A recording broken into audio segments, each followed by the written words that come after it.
අද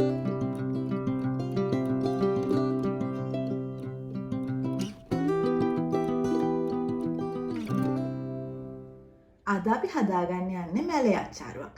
මේ මැලේ අච්චාරුව හදාගන්න අපිට උවමනා කරනවා රටෙහිඳි ග්‍රෑම් 100ක්, බොම්බයි ලුණු ග්‍රෑම් 100ක්, ග්‍රෑම් 80ක විතර කැරට් අලයක්, ග්‍රෑම් 50ක විතර මාළු මිරිස් කරල, මිලිලීටර් 115ක විනාකිරි, අබ තේ හැඳි භාගයක්, ලුණු තේ හැන්දක්, මිරිස් කුඩු මේස හැන්දක්, සීනි මේස හැඳි දෙකක්. දැන් අපි ඉස්සෙල්ලාම කරගන්න ඕනේ මේ රටෙහිඳි මේ ඇට ඉවත් කරගත්ත රටෙහිඳි ටික භාජනයකට දාගන්න ඕනේ.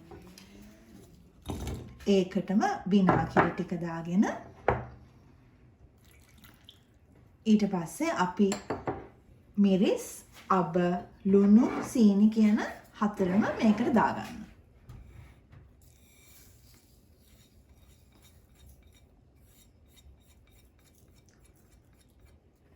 දැන් ඕගොල්ලන්ට කෑලි හිටින විදිහට මේ අච්චාරුව හදාගන්න ඕනේ නම් මේක අතින් හොඳට පොඩි කරගන්න පුළුවන්. නැත්නම් ඕගොල්ලන්ට මේක හොඳ ස්මූත් මික්ස් එකක් ඕනේ නම් මේක බ්ලෙන්ඩ් කරගන්න පුළුවන්.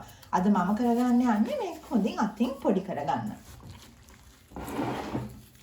ඕගොල්ලන්ට ඕනේ නම් ගොඩක්ම වේලිච්ච රටින්දි හම්බුනොත් ඕගොල්ලන්ට පුළුවන් ඒ විනාකිරි ප්‍රමාණය ඒක පොඩ්ඩක් විනාඩි 10ක් විතර කලින් පෙඟෙන්න තියාගන්න. එතකොට ඒක ලේසියෙන්ම පොඩි කරගන්න පුළුවන්.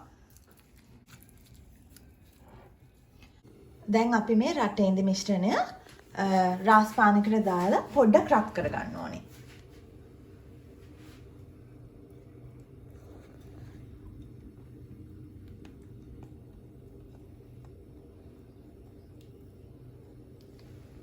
අපි මේක ගොඩක් රත් කරගන්න යන්නේ නැහැ. පොඩ්ඩක් රස්නේ කරගන්න ඕනේ.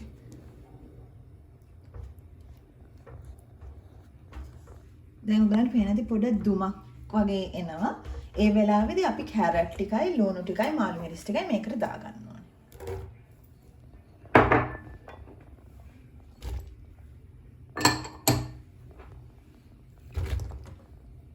දාලා හොඳින් මේක කලවම් කරගන්න.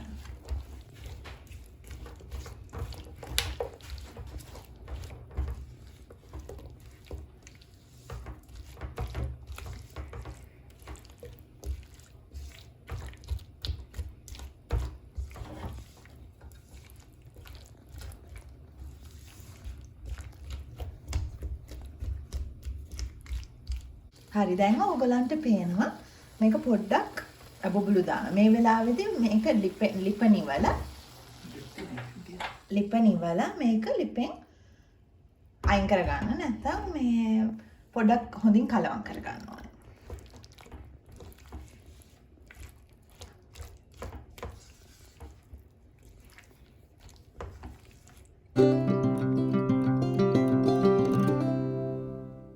හොඳට ඒක කලවම් කරගන්න ඕනේ දැන් අපි.